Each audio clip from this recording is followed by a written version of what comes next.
नमस्कार सृजनिका शब्द हृदय को आपण मानक स्वागत। आज आपण मानक पई नै आसीछि एक सुंदर कहानीटीए। कहानीर शीर्षक अभ्यागत। लेखक सुदर्शन महापात्र, कटक। आसंतु सुनिबा कहानीटी। आकांक्षा 2 दिन पर आसी पहुंची पारथिला। ता आगमन पूर्वरु जदियो घरद्वार सफासफी काम प्रति विशेष जत्न नेउथिले सुनीति, तथापि तांको मन बुझु नथिला। जिते दूर संभव 3टी जाक रूम एवं ड्राइंग रूम साजसज्जा प्रति अशेष ध्यान देउथिले सेई 2 दिन भितरे। आकांक्षा मोर भाणीजी बांगलोर रे रहे ता परिवार सहित। परिवार बोइले ता स्वामी एवं पुओ झियो। झियो स्टैंडर्ड 9 एवं पुओ स्टैंडर्ड 6 रे पढ़ंती। गत मासरे हठात फोन करी ता पुओर व्रतघर काम भुवनेश्वर करिवो बोली जणाइला से। मु ता कथारे चकित हेली, कारण तार किछि दिन आगरु बांगलोर रे व्रतघर करिवो बोली कथा होइतिला। सेतेबेले अवश्य मु ताको तार सासुघर गारे पुओर व्रतघर करिवाको परामर्श देइथिली। हेले अनेक दिनरु ससुर आरपारी को चली जाइथिबारु एवं सासुंकर बयसाधिक जोगु एते बड़ कामको सुचारू रूपे संपादना करि परिबे नाही बोली कहिला। ता सासुघर गारे नकरी भुवनेश्वर व्रतघर करिले बंधु बांधव सांग परिचिति माने सहजरे मंडप निकट को आसी परिबे एवं पुओ को ढेर सारा आशीर्वाद दे पारिबे बोली मते बुझाइबाको चेष्टा करिथिला। आउ केतोटी कारण जोगु से व्रतघर विषय मो सहित कथा हेबा आरंभ करिथिला बोली मोर धारणा होइथिला। प्रथमतः तार मां अर्थात मोर एकमात्र भौणी कैंसर रे पीड़ित होई शेष निश्वास त्याग करिथिला एवं जेहेतु आकांक्षा जानिथिला तार मामू अर्थात मु ता पई उचित मार्गदर्शक साजिबी। द्वितीयतः भुवनेश्वर ता बापा रहुथिबा 2 बखोरिया घरे ऊपर महला रे रहुथिबा भड़ाटिया व्रतघर केते दिन पई घर छाड़ी अन्यत्र रहिबा संभव नथिला। तेणु मो घरे रही से सहजरे कामटी को तुलाई परिबो बोली तार विश्वास थिला। अवश्य व्रतघर पई मंडपटी बुक करथिला। मु आकांक्षा कथारे राजी होई जाइथिली एथिपाई जे स्वर्गता भौणी आज नाही बोली ता झियो असुविधा न भोगु बोली मोर इच्छा थिला। मु राजी होई जिबा परे आकांक्षार स्वामी मध्य मो सहित कथा हेले। व्रतघर संबंधी किछि परामर्श मध्य मोठो लोडिले।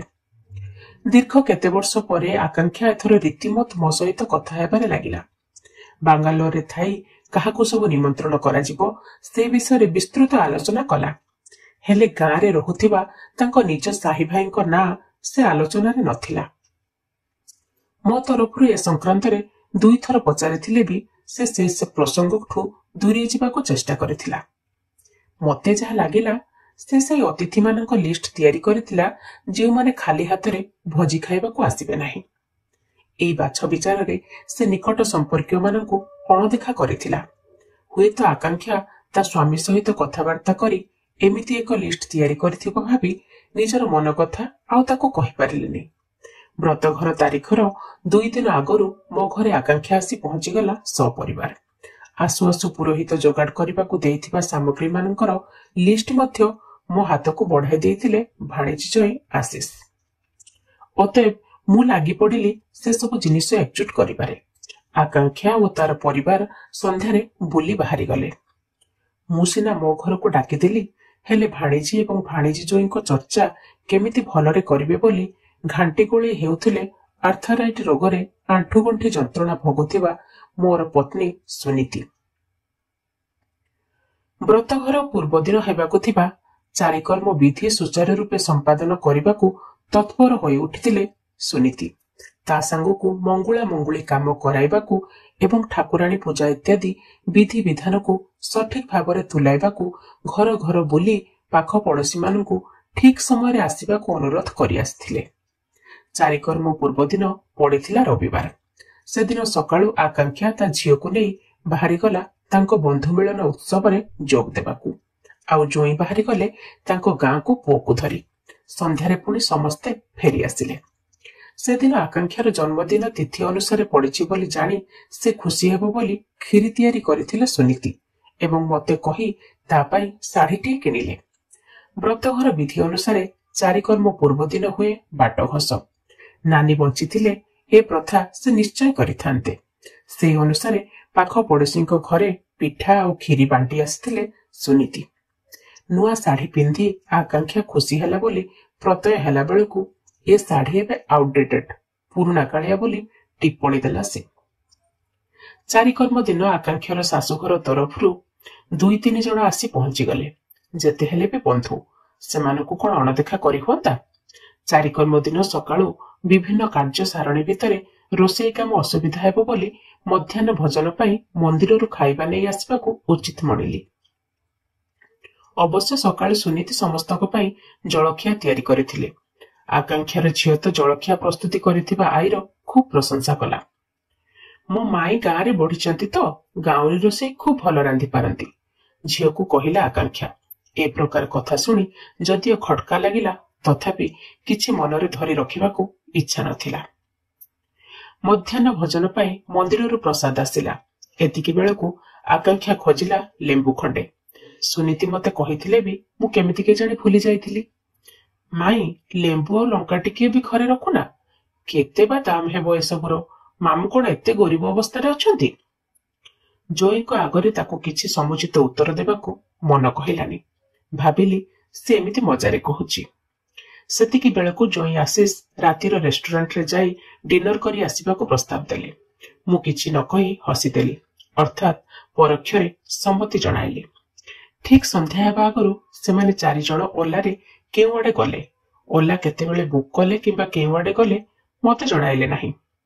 ରାତିରେ ସେମାନଙ୍କ ପାଇଁ ଖାଇବା ପ୍ରସ୍ତୁତ ହୋଇଥିଲେ ବି ଖାଇବାକୁ ଇଚ୍ଛା ନାହିଁ ବୋଲି କହି ଏଡାଇ ଗଲେ। ପରଦିନ କଥା ପ୍ରସଙ୍ଗରେ କେଉଁ ଅଂଶିକା ଆଣ୍ଟିଙ୍କ ଘରକୁ ଡିନର ପାଇଁ ଯାଇଥିଲେ ବୋଲି କହିଲା ଆକାଂକ୍ଷାର ପୁଅ। ସେଦିନ ବ୍ରତଘର ଥିଲା। ଅଭ୍ୟାଗତମାନେ ନିଜ ନିଜ ନିତ୍ୟକର୍ମ ସାରି ସାଜସଜ୍ଜା ହେବାକୁ ତତ୍ପର ହୋଇପଡ଼ିଲେ। ଆମ ଦୁହିଁଙ୍କର ସକାଳୁ ସକାଳୁ ଲାଗିଗଲା କାମ। ବିଭିନ୍ନ ଜିନିଷ ଯେମିତି ଦହି, ଦୁବ, ବରକୋଳି ପତ୍ର, ସମିଧ କାଠ, ମାଟିହାଣ୍ଡି, ରୋଷେଇ ପାଇଁ ଉଠା ଚୁଲି ଇତ୍ୟାଦି ଇତ୍ୟାଦି ଯୋଗାଡ଼ କରିବାରେ ଲାଗି ପଡ଼ିଲୁ ଆମେ ଦୁହେଁ। ମୋ ଠାରୁ ବେଶୀ ଦୌଡ଼ା ଦୌଡ଼ି ଏବଂ ବ୍ୟସ୍ତ ବିବ୍ରତ ଥିଲେ ସୁନୀତି। ମଣ୍ଡପ ପାଖକୁ ସବୁ ଜିନିଷ ପଠେଇ ସାରିଲା ବେଳକୁ ମୁଁ ନାକେଦମ ହୋଇଯାଇଥିଲି।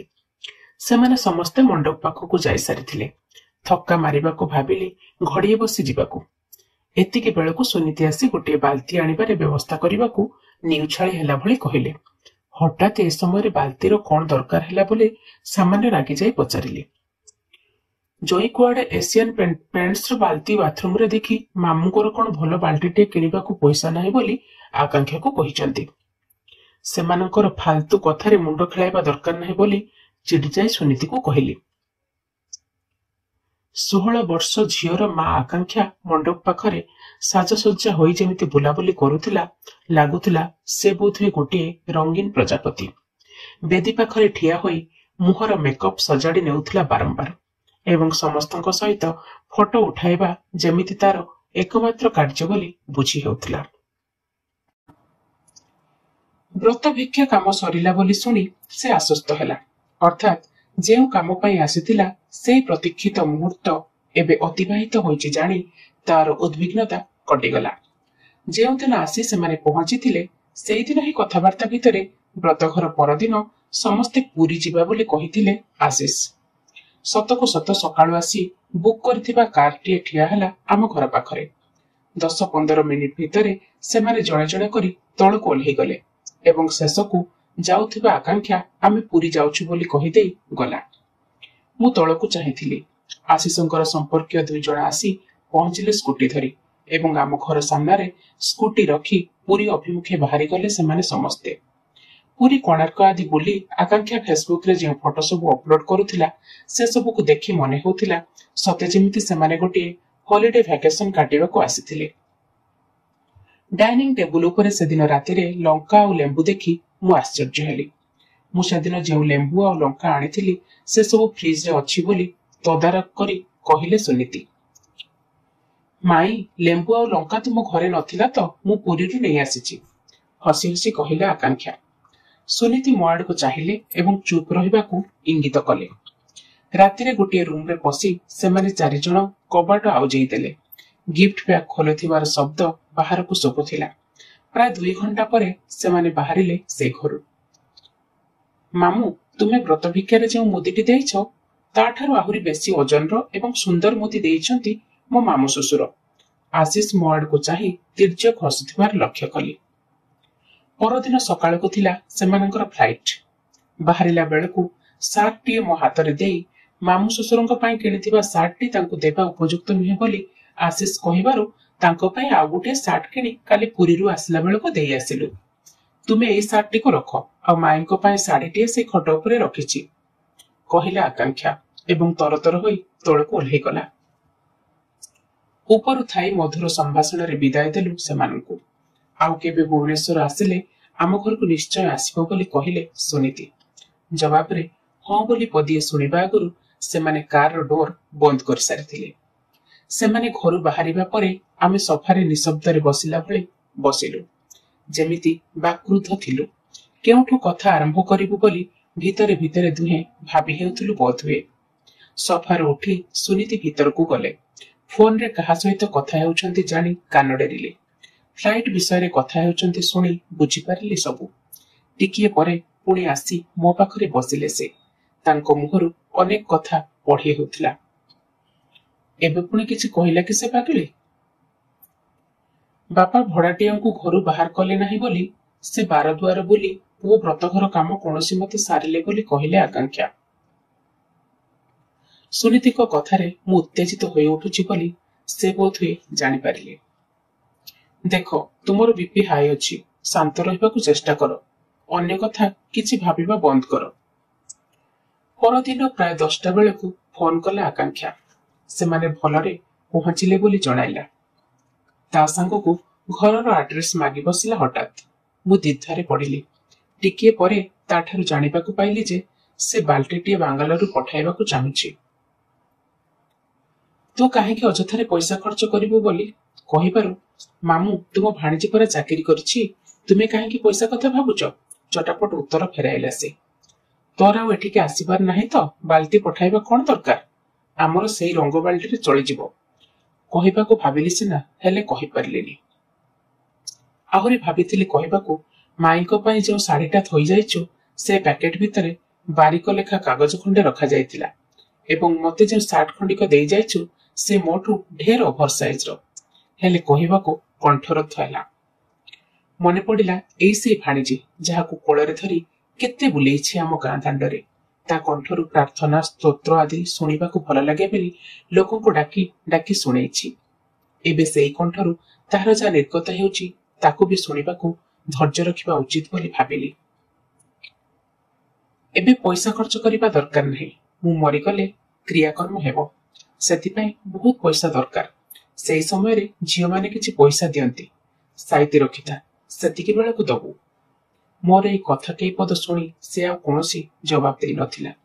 फोन काटी देइथिला ताड। श्रोता बंधु, कहानीटी हृदय स्पर्शी।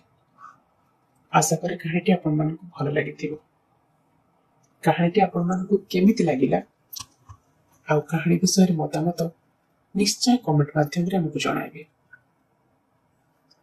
हम चैनल टिकु लाइक शेयर सब्सक्राइब करबाकु जमै भूलिबेनी। रहुछि धन्यवाद।